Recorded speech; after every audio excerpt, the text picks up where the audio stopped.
मुनि संग की। धर्म स्नेही भव्यात्माओं, अभी तक हमारे जितने भी चातुर्मास हुए हैं, जहाँ पर चातुर्मास हुए हैं, विजयादशमी वही की मनाई गई है।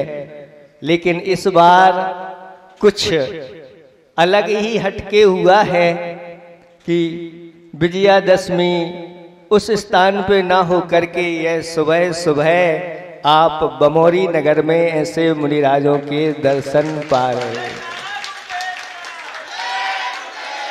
कुछ लोग तो ऐसा कहते हैं महाराज यहाँ चतुर्मास नहीं, चतुर्मास के लिए भी नहीं करते। वो कहते हैं विजयादशमी हमारे, विजयादशमी कहाँ हो? हमारे नगर में हो। अगर विजयादशमी हो गई तो चतुर्मास तो हो ही जाएगा। कुछ लोग कहते हैं दीपावली हमारे यहाँ हो, और दीपावली हो गई तो महाराज तो मिल ही जाते हैं। ऐसा ही संयोग बना यहाँ का। और सुबह सुबह जैसे ही विहार करके आए, थके हुए थे, लेकिन जैसे ही अतिशयकारी पासनाथ भगवान के दर्शन किए, पूरी थकान दूर हो गई। कहा है झुका दे शीश गुरु, झुका दे शीश श्रद्धा से, सोए भाग्य जगते हैं, हो आशीष गुरुवर का तो बिगड़े काम बनते हैं। गुरुदेव की कृपा से क्या नहीं होता बंधुओं, गुरु की कृपा से अचेतन ही नहीं चेतन धाम मिलते हैं। गुरुदेव कुछ वर्ष पूर्व यहाँ पर पधारे थे और आप लोगों ने कुछ भावनाएं बना ली, और वह भावनाएं भावनाओं के रूप में ही थीं, लेकिन आज वह आपकी भावनाएं साकार होने जा रही हैं। विजयादशमी के दिन कहते हैं, अभी भजन बज रहा था ना, कि जिन धर्म सत्य है और जिन गुरु सत्य है, और जिन्होंने अपने आत्मा के रूप को जान लिया, वास्तविक में वही सत्य है।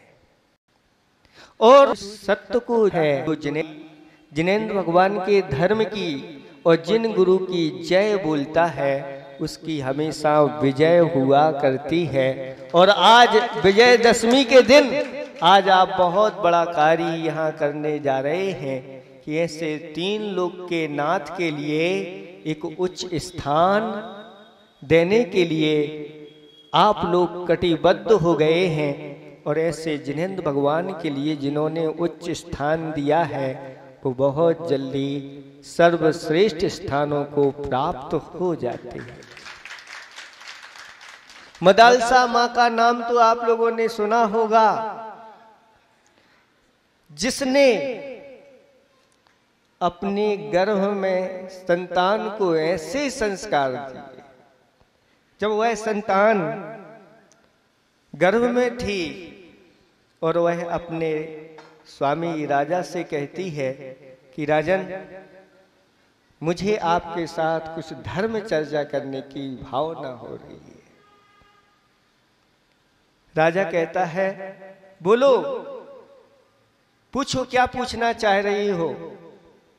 तो रानी कहती है, राजन बताओ,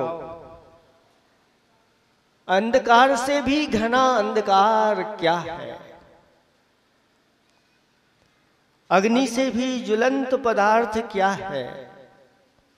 और विष से भी महाविश्वरूप क्या है? एक ही शब्द के माध्यम से हमारे लिए उत्तर चाहिए। तब राजा कहता है कि हजारों सूर भी मिलकर के जिस घने अंधकार को दूर नहीं कर सकते, वह एक मिथ्यात्व है। बड़े बड़े बादल बादलों की वर्षा भी जिस अग्नि को बुझा नहीं सकती, वह महाअग्नि मिथ्यात्व है। और जो विष तो एक ही बार मारता है, लेकिन जो भवों भवों में मरना पड़ता है जिसके कारण से, वह महाविष मिथ्यात्व है। इस मिथ्यात्व का जब तक त्याग नहीं होता, तब तक जीवन का कायाकल्प नहीं होता। मिथ्यात्व किसे कहते हैं? तो जो असत्य है उसको सत्य मानना और सत्य को असत्य मानना, बस यही तो मिथ्यात्व है। अनादिकाल से सत्य की पहचान हमारे लिए नहीं हो पाई। जिसके अंदर सम्यक्त विद्यमान रहता है और गुरु उसके पास बैठे हों, उसको चैन नहीं पड़ता। कहते हैं सम्यक दृष्टि जीव गुरुओं के इर्द गिर्द ही घूमता रहता है, घर में चैन नहीं होता उसके लिए। ये सम्यक दृष्टि की पहचान है। आप लोग उस सम्यक्त को अपने जीवन में जगाओ। एक बार वह सम्यक्त जाग गया तो फिर आप शांत नहीं बैठ सकते। देव साध गुरु के प्रति निरंतर समर्पण हो जाते हैं। एक ही शब्द के माध्यम से राजा ने उत्तर दे दिया, क्योंकि ये बाहरी अंधकार तो सूर्य के माध्यम से दूर हो जाता है। ये बाहरी अग्नि तो ऊपर से जल डाल देते हैं, बुझ जाती है। और अगर किसी ने विष खा लिया तो उसके लिए कुछ दवाई आदि औपचारिक बाहर से हो जाती है, लेकिन भीतर बैठा हुआ ये महा अंधकार, भीतर बैठी हुई ये महा अग्नि, भीतर बैठा हुआ ये महाविष, इसको दूर करने वाले तो सच्चे देव शास्त्र गुरु हुआ करते हैं। वो ही इसको दूर कर पाते हैं। जो समर्पण होकर के उनके पास आ जाता है, उसका मिथ्यात्व दूर होता है। इससे आप लोग आज कार्य करने जा रहे हैं। फिर रानी कहती है दूसरा प्रश्न भी मेरा है। राजा कहता है पूछो। दूसरा प्रश्न मेरा ये है कि जो दुर्गतियों से छुटकारा दिला देते हैं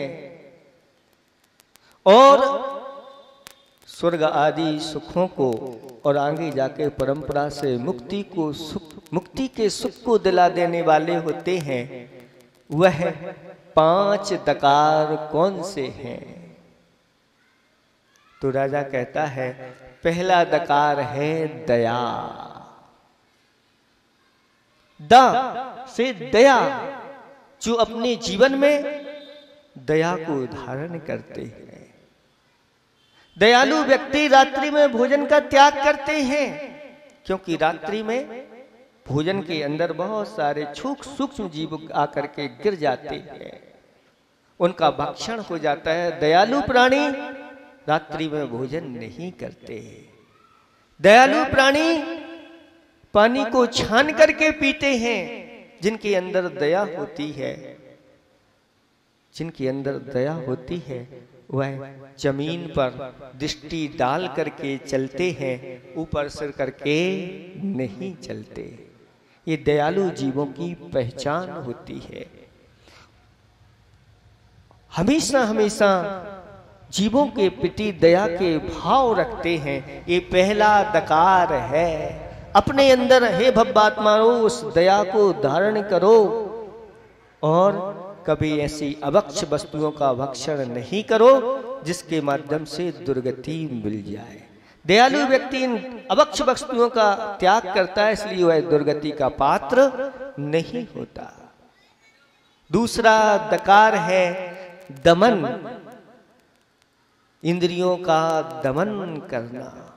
5 इंद्रियां मिली हैं, 5 इंद्रियों के विषय मिले हुए हैं, और जो इन विषयों को कंट्रोल कर लेता है, चाहे जिब्बा हो, चाहे नासा हो, चाहे आंखें हो, चाहे स्पर्शन हो, चाहे कर्ण हो, इन 5 इंद्रियों को दमन करने वाला दुर्गति का पात्र नहीं बनता।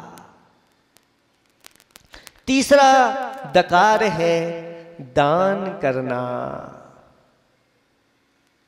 जो ऐसे सप्त क्षेत्रों में दान देता है, मूर्ति के लिए दान देता है, कहते हैं जो जिनेंद्र भगवान की दिव्य प्रतिमा को विराजमान करता है वह बहुत जल्दी भगवान बन जाता है। इतना बड़ा फल बताया है। जो जिनेंद्र भगवान के जिनालय बनाता है उस दिन उसकी एक दिन आगे जाकर के प्रतिमा बन करके और जिनालय में विराजमान हो जाती है। जो जिनेंद्र भगवान के लिए ऐसी वेदी पर अच्छी सुंदर मार्बल की वेदी पर विराजमान करता है, स्वर्ण की वेदी पर विराजमान करता है, रत्नों की वेदी पर विराजमान करता है, जब उसका पुण्य उदय में आता है उसके लिए दिव्य सिंहासन आदियों की प्राप्ति होती है, दिव्य प्रातिहारियों की प्राप्ति होती है। प्रातिहारी किसके होते हैं? बोलो, प्रातिहारी किसके होते हैं? अष्ट प्रातिहारी होते हैं, नाम सुना है? किसके होते हैं? आपके। अगर आप जिनेंद्र भगवान को दिव्य प्रातिहारी प्रदान करते हो, दिव्य वेदिका पर विराजमान करते हो, तो एक दिन दिव्य प्रातिहारियों के स्वामी तीर्थंकर बनते हो। ये आगम की वाणी है। ऐसा दान, उस दान के लिए प्रयत्न करो। जिनेंद्र भगवान की जब भी प्रभावना की बात आ जाए, रथोत्सव की बात आ जाए, जिनवाणी छपवाने की बात आ जाए, जिनवाणी प्रदान करने की बात आ जाए, जब जीर्णोद्धार की बात आ जाए, जब वेदियां जीर्ण शीर्ण हो जाती हैं, बोलो आपके जब मकान जीर्ण शीर्ण हो जाते हैं तो क्या करते हो? नया पुराने जमाने जैसा बनवाते हो? नहीं, नए जमाने से भी आगे निकल जाते हैं। ऐसे ही अब ये आपकी वेदियां जीर्ण शीर्ण हो गई थी, गुरुदेव का आप लोगों के लिए आशीर्वाद मिला है और यह अब ये कार्य करने जा रहे हो। ये जीर्णोद्धार करना कहा गया है।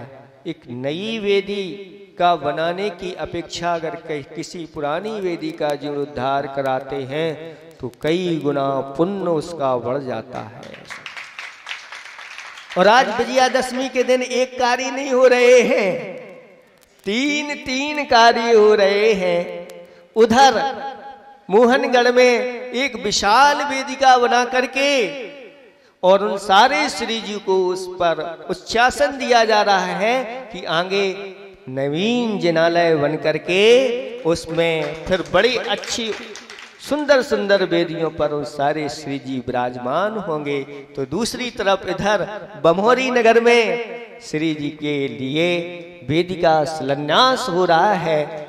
तो वही तीसरा स्थान है बंधा जी के अतिशयकारी त्रिनेत्रधारी। वैसे भगवान तो त्रिनेत्रधारी होते ही है, सारे भगवान होते हैं, लेकिन ये त्रिनेत्रधारी है। बताते हैं कि इनकी परिक्रमा जो लगा करके कह देता है मेरा कार्य हो गया, उसका कार्य समझो हो गया। ऐसी अतिशयकारी वह चंदा प्रभु की दिव्य छवि जिस वेदिका पर विराजमान होना है, वह वेदिका शिलान्यास भी आज होना है। ऐसे अच्छे अच्छे कार्य आप लोगों के लिए करने को मिल रहे हैं। कृत कारित अनुमोदना से जो कुछ हो समर्पित करके आज उसमें शामिल हो जाना। ये दिन आप लोगों के जीवन में एक विजय का दिन आया है। इस विजय को जरूर प्राप्त कर लेना। नहले पे दहला मार देना और विजय प्राप्त। अभी प्रवचन चल रहे थे बंधा जी में, वह ताश के पत्तों पर प्रवचन चल रहे थे। कल नहले की बात हुई थी, आज दहले की बात है और 10वीं का दिन है। 10 धर्मों को जो अंगीकार कर लेता है, 10 प्रकार के मुंडन को जो करने वाले होते हैं वह मुनिराज हुआ करते हैं। ऐसे मुनिराज आपकी नगरी में यहाँ पर आ गए। ये आपकी विजय की ही एक पताका देने वाली बात है। ये 3 दकार हो गए, 3 दकार हो गए। चौथा दकार कौन सा है? तो वह है दर्शन। कौन सा दर्शन? सम्यक दर्शन। दर्शन का दकार। जिसके जीवन में सम्यक दर्शन नहीं आता, उसके जीवन में सम्यक ज्ञान नहीं आता और उसका जीवन सम्यक चारित्री नहीं बनता। इसलिए सम्यक दर्शन को प्राप्त करो बंधुओं, उस मिथ्यात्व का भवन करो और सच्चे दैव शास्त्र गुरु के प्रति समर्पित हो जाओ। और 5वां दकार है देव पूजा। कौन सी पूजा? देव पूजा कि पेट पूजा? कि पेट पूजा तो सभी करते हैं, लेकिन जिनेंद्र भगवान की पूजा जो करते हैं वो बिरले हुआ करते हैं। हम तो मानते हैं कि आज वर्तमान में सबसे बड़े धनी व्यक्ति वही है जो प्रतिदिन भगवान की अभिषेक और पूजा करते हैं। सबसे बड़े धनी आदमी हैं वो, जिनको जिनेंद्र भगवान की अभिषेक पूजा आदि नहीं मिलते, उनसे गरीब और कौन हो सकता है। इसलिए ये 5वां दकार है कि जिनेंद्र भगवान की पूजा को प्रतिदिन करना। जो जिनेंद्र भगवान की पूजा को प्रतिदिन करता है वह फिर कभी दुर्गति का पात्र नहीं बनता, वह सदगति का 5 दकार ऐसे हैं जो दुर्गति से छुड़ा करके स्वर्ग और मोक्ष के सुख को देने वाले हैं। आप लोग आज अच्छी तरह से तैयार हो जाओ और संकल्पित हो जाओ कि अपने जीवन में कभी मिथ्यात्व का सेवन नहीं करेंगे। अनंत भव संसार में हमने अब भटक लिए हैं, अब तो हम अपने सच्चे देव शास्त्र गुरु की आराधना करेंगे और बहुत जल्दी इन 5 दकारों को अपने जीवन में उतारेंगे। दया, इंद्रिय दमन, दान और दर्शन, सम्यक दर्शन और देव शास्त्र गुरु की पूजा जो करता है वह बहुत जल्दी संसार के श्रेष्ठ सुखों को प्राप्त होता है। आचार्य भगवंत का आशीर्वाद आप लोगों के लिए भी आया, मोहनगढ़ वालों के लिए भी आया और बंधाजी वालों को आया। गुरु की कृपा आप लोगों के ऊपर बरस रही है। बहुत जल्दी अब हम लोगों का भरोसा नहीं, दिवाली होते हुए हम स्वतंत्र हो जाते हैं। कब बिहार हो जाए, बिहार ना हो पाए उसके पहले आप लोग वेदी प्रतिष्ठा करा लेना, वेदी तैयार करके, नहीं तो बिहार हो गया तो फिर रह जाएगी। जो जल्दी से जल्दी पुरुषार्थ करके कर लेगा तो आपको वह सानिध्य भी मिल जाएगा। इतना ही हम पर्याप्त समझते हैं। आप लोग अच्छे से अभी जो जिन्होंने वेदियां के भाव बनाए हैं वो तो बनाई हैं, कोई बात नहीं। आप लोग सब कृत कारित अनुमोदना से जो भी उसमें वस्तु आदि रख सको रख लेना। आप भी उसमें शामिल हो जाना, आपको भी वही पुण्य का संचय होगा, क्योंकि जिनेंद्र भगवान का ये धर्म कृत कारित अनुमोदना से भी और मन वचन काय तीनों से मिलकर के होता है। जो जहाँ जितना ले सके ले लेना। अहिंसा परमो धर्म की